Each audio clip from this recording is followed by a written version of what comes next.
been writing for 40 years, at least 40 years.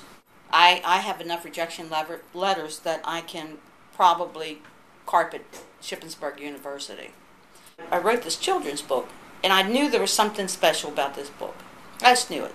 In Father's Press, Mike Smitely, he was absolutely wonderful.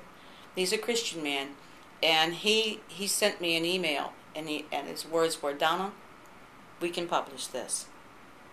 And it was just like, yahoo! I mean, it was just like, I didn't know.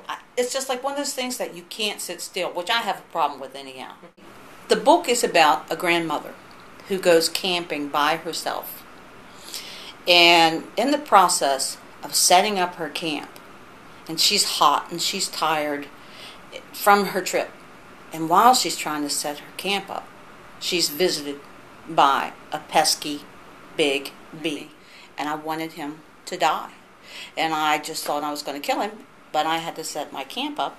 So I thought, well, I have to go to town and get some supplies tomorrow, get a fly swatter.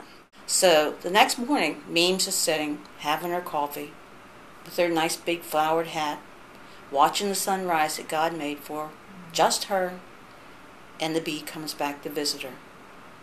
And then when the bee comes back, the bee goes to her red bucket, the bee goes to her fan, and the bee goes to her flowered hat. And then the bee has no interest in Memes. No interest whatsoever. And he just flies off into the sweet gum trees, and Memes doesn't see him again. So I thought, that bee, he wasn't interested in me. He wasn't interested in me at all. He was doing what God had put into him to do when he was a wee baby larva. And that was to provide for his bee family. And that's where I thought about that idea. And that's where the story came from. And the illustrations are absolutely wonderful. They're colorful. They just jump right out at children. Shana Arnold is her name, and she's wonderful. She was looking for someone to do the illustrations for the children's book she just wrote. So I was like, okay, yeah, that sounds awesome. I've never done that before.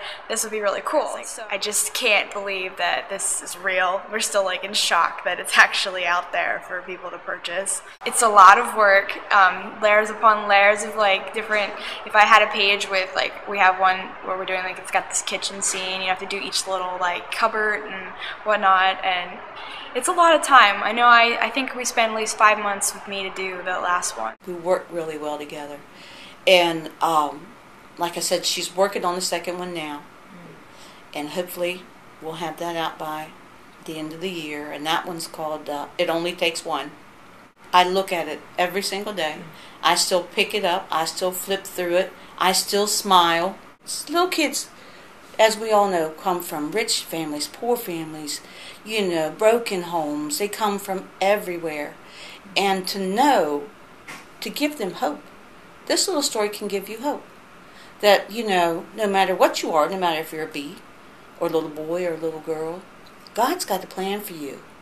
You might be poor now, or your feelings might be hurt, or your best friend no longer is your best friend, or maybe mommy and daddy, are no longer together. But God's got a plan for you, and it'll be okay. Oh, and to be published, I've waited for that forever.